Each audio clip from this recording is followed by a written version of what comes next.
दोस्तों, IAS officer का post काफ़ी ज़्यादा पावरफुल माना जाता है। ऐसा इसलिए क्योंकि पहले आईएएस ऑफिसर को सब डिवीज़न की जिम्मेदारी सौंपी जाती है और उसके बाद उन्हें डिस्ट्रिक्ट लेवल पर ऑफिसर अपॉइंट किया जाता है। उसके कुछ सालों बाद आईएएस ऑफिसर को स्टेट लेवल की कमान संभालनी होती है और सबसे अंत में उन्हें पूरे देश की जिम्मेदारी सौंपी जाती है। शायद यही वजह है कि आईएएस ऑफिसर का पद कई युवाओं को काफ़ी ज़्यादा आकर्षक लगता है। इसके अलावा आईएएस ऑफिसर की सैलरी भी काफ़ी बेहतरीन होती है। तो दोस्तों, आज की इस वीडियो में हम जानेंगे कि आईएएस ऑफिसर को हर महीने कितनी सैलरी मिलती है। इसके साथ ही आईएएस ऑफिसर को कितने सालों पर किन किन अलग रैंक्स में प्रमोशन मिलता है और उस दौरान उनकी सैलरी कितनी होती है, यह भी जानेंगे। तो दोस्तों, इस वीडियो के साथ अंत तक बने रहिए। चलिए दोस्तों, वीडियो शुरू करते हैं। दोस्तों, आईएएस ऑफिसर बनने के लिए UPSC civil service exam qualify करना जरूरी होता है। एग्जाम पास करने के बाद आईएएस के रूप में चयनित सभी उम्मीदवारों की ट्रेनिंग लबासना मसूरी में होती है।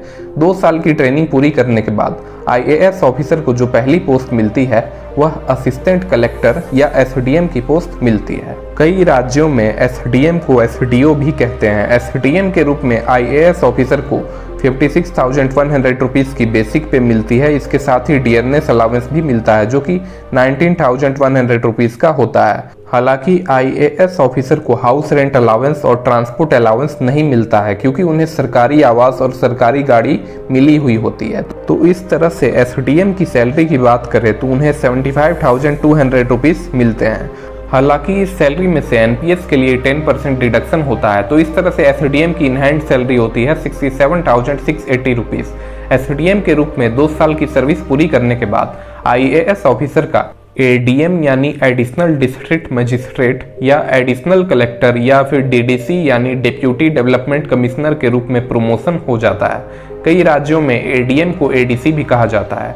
एडीएम के रूप में आईएएस ऑफिसर को 67,700 रुपीज़ का बेसिक पे मिलता है। इसके अलावा 23,000 रुपीज़ का डियरनेस अलाउंस भी मिलता है। अगर एडीएम की टोटल इन हैंड सैलरी की बात करें पूरी डिडक्शन के बाद तो उन्हें हर महीने 81,630 रुपीज़ मिलती है। एडीएम लेवल 11 का पोस्ट होता है। 2 साल तक एडीएम के रूप में कार्य करने के बाद आईएएस ऑफिसर का प्रमोशन डीएम यानी डिस्ट्रिक्ट मजिस्ट्रेट के रूप में हो जाता है। हालांकि पहले आईएएस ऑफिसर को छोटे डिस्ट्रिक्ट का डीएम बनाया जाता है। कई स्टेट्स में डीएम को डीसी यानी डिस्ट्रिक्ट कलेक्टर भी कहा जाता है। तो इस तरह से कुल 4 साल की सर्विस पूरी करने के बाद आईएएस ऑफिसर को डीएम का पद मिल जाता है। छोटे जिले का डीएम लेवल 12 का पोस्ट होता है। आईएएस ऑफिसर को छोटे जिले के डीएम के रूप में 78,800 रुपीज़ का बेसिक पे मिलता है। इसके साथ ही 26,800 रुपीज़ का डियरनेस अलाउंस भी मिलता है। तो इस तरह से पूरी डिडक्शन के बाद डीएम की टोटल इन हैंड सैलरी होती है 95,000 रुपीज़। छोटे जिले के डीएम के रूप में 5 साल तक कार्य करने के बाद आईएएस ऑफिसर का प्रमोशन स्पेशल सेक्रेटरी या बड़े जिले के डीएम के रूप में हो जाता है। यह लेवल 13 का पोस्ट होता है। आईएएस ऑफिसर को डीएम के रूप में 1,18,500 रुपीज़ का बेसिक पे और 40,300 रुपीज़ का डियरनेस अलाउंस मिलता है। तो इस तरह से पूरे डिडक्शन के बाद डीएम को हर महीने 1,42,920 रुपये मिलते हैं। आईएएस ऑफिसर को इस पद तक पहुंचने में तकरीबन 9 साल का समय लग जाता है। दोस्तों, आईएएस ऑफिसर बनने के लिए UPSC civil service exam pass करना जरूरी होता है। तो दोस्तों, नीचे आप कमेंट बॉक्स में यह कमेंट करके बताओ आप इनमें से कौन से साल में UPSC civil service exam pass करके आईएएस ऑफिसर बनोगे, नीचे कमेंट में बताएं। डीएम के रूप में 6 साल तक काम करने के बाद आईएएस ऑफिसर का प्रमोशन डिविजनल कमिश्नर या सेक्रेटरी के तौर पर हो जाता है। डिविजनल कमिश्नर के कंट्रोल में 3 से 4 डिस्ट्रिक्ट्स होते हैं। वहीं जिन आईएएस ऑफिसर को डिविजनल कमिश्नर का पोस्ट नहीं मिलता है उन्हें इसी पोस्ट के बराबर स्टेट गवर्नमेंट के कई सारे डिपार्टमेंट में से किसी एक डिपार्टमेंट का सेक्रेटरी बनाया जाता है। कई दूसरे स्टेट्स में सेक्रेटरी को कमिश्नर भी बोला जाता है, जैसे यूपी, महाराष्ट्र, तमिलनाडु और भी कई सारे स्टेट्स में गवर्नमेंट डिपार्टमेंट्स के हेड को सेक्रेटरी की जगह कमिश्नर बोला जाता है। ये सभी लेवल 14 के पोस्ट होते हैं। लेवल 14 के इन पोस्ट आईएएस ऑफिसर को 1,44,200 रुपीज़ का बेसिक पे और 49,000 रुपीज़ का डियरनेस अलाउंस मिलता है। इस तरह से 10% एनपीएस रिडक्शन के बाद आईएएस ऑफिसर की टोटल इन हैंड सैलरी होती है 1,73,880 रुपीज़। और दोस्तों, अगर आप स्टेट पीसीएस या यूपीएससी सिविल सर्विस एग्जाम की तैयारी कर रहे हैं तो आप दिशा पब्लिकेशन का 28 year UPSC CSE IAS prelims का बुक परचेस कर सकते हैं। इस बुक में पिछले 28 साल के यूपीएससी आईएएस प्रीलिम्स के क्वेश्चंस मिलेंगे और साथ में इसका टॉपिक वाइज डिटेल्ड सॉल्यूशन भी दिया गया है। ये बुक 4 पार्ट्स में बटा हुआ है। पहले पार्ट में आपको यूपीएससी की स्ट्रेटजी और प्लानिंग रिसोर्सेज के बारे में जानकारी दी गई है। इस बुक के दूसरे पार्ट में आपको प्रीलिम्स पेपर 1 के टॉपिक्स मिलेंगे और इन सभी टॉपिक्स से रिलेटेड क्वेश्चंस का डिटेल्ड सॉल्यूशन भी दिया गया है। तीसरे पार्ट में आपको प्रीलिम्स पेपर 2 यानी सीसेट के टॉपिक्स मिलेंगे और इसमें भी सभी टॉपिक्स से रिलेटेड क्वेश्चंस का एररलेस डिटेल्ड सॉल्यूशन दिया गया है। इस बुक के 4th पार्ट में आपको आईएएस मेंस के 2013 से 2021 तक के पूछे गए प्रीवियस ईयर्स के क्वेश्चंस मिलेंगे। ये बुक 8 यूनिट्स और 52 टॉपिक्स में बटा हुआ है। यह बुक इंग्लिश के अलावा हिंदी में भी उपलब्ध है। यूपीएससी, सीएसई और स्टेट पीसीएस की तैयारी के लिहाज से ये बेस्ट बुक्स में से एक है। तो दोस्तों, अगर आप इस बुक को अमेजोन या फ्लिपकार्ट से परचेस करना चाहते हैं तो नीचे डिस्क्रिप्शन बॉक्स में लिंक है। लिंक पर क्लिक करके आप इस बुक को अमेजोन या फ्लिपकार्ट से परचेस कर सकते हैं। अब वीडियो पर वापस आते हैं।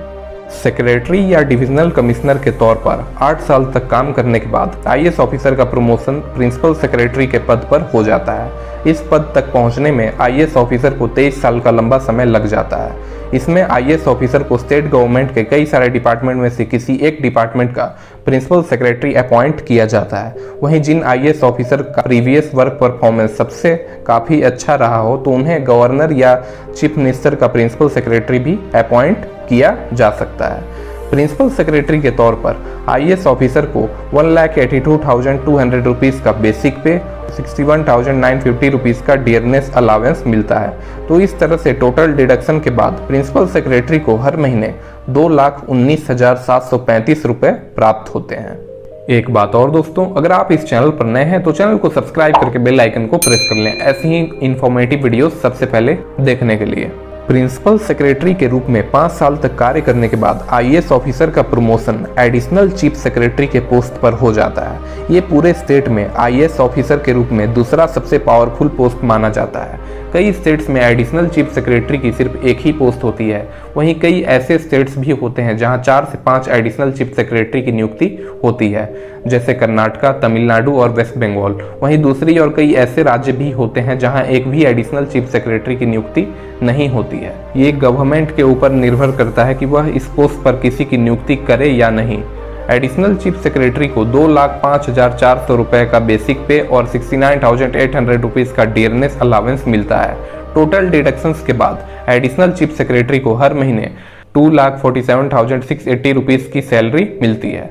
एडिशनल चीफ सेक्रेटरी के रूप में 3 साल तक काम करने के बाद आईएएस ऑफिसर का प्रमोशन चीफ सेक्रेटरी के पद पर हो जाता है। इस पोस्ट तक पहुंचने में आईएएस ऑफिसर को 31 साल का काफ़ी लंबा समय लग जाता है। चीफ सेक्रेटरी लेवल 17 का पोस्ट होता है। एक स्टेट में एक ही चीफ सेक्रेटरी होता है और इसे पूरे राज्य में आईएएस ऑफिसर के रूप में सबसे पावरफुल पोस्ट माना जाता है। ऐसा इसलिए क्योंकि पूरे स्टेट में जितने भी आईएएस ऑफिसर होते हैं वो चीफ सेक्रेटरी के नीचे ही काम करते हैं। चीफ सेक्रेटरी को 2,25,000 रुपये का बेसिक पे और 76,500 रुपीज़ का डियरनेस अलावेंस मिलता है। 10% एनपीएस डिडक्शन के बाद चीफ सेक्रेटरी को हर महीने 2,71,350 रुपीज़ की सैलरी मिलती है। चीफ सेक्रेटरी के रूप में 2 साल तक कार्य करने के बाद आईएएस ऑफिसर को सेंट्रल डेप्यूटेशन पर भेज दिया जाता है।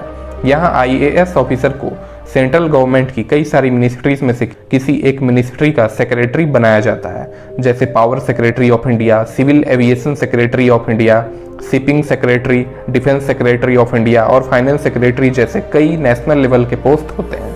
हालांकि यह सभी पोस्ट लेवल 17 के होते हैं, तो इस वजह से इन्हें चीफ सेक्रेटरी के बराबर ही सैलरी मिलती है। आईएएस ऑफिसर को केंद्र सरकार के इनमें से 2 से 3 मंत्रालयों में 3 से 4 साल का एक्सपीरियंस प्राप्त करने के बाद उनका promotion cabinet secretary of India के पद पर हो जाता है।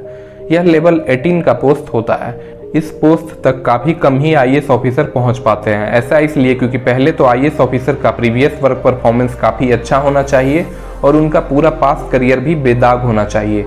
दूसरा, आप काफ़ी कम एज में आईएएस ऑफिसर बन जाएं। ऐसा इसलिए क्योंकि देखा गया है कि 27 साल की उम्र के बाद जो लोग आईएएस ऑफिसर बनते हैं वो मैक्सिमम चीफ सेक्रेटरी के पद तक ही जाकर रिटायर हो जाते हैं।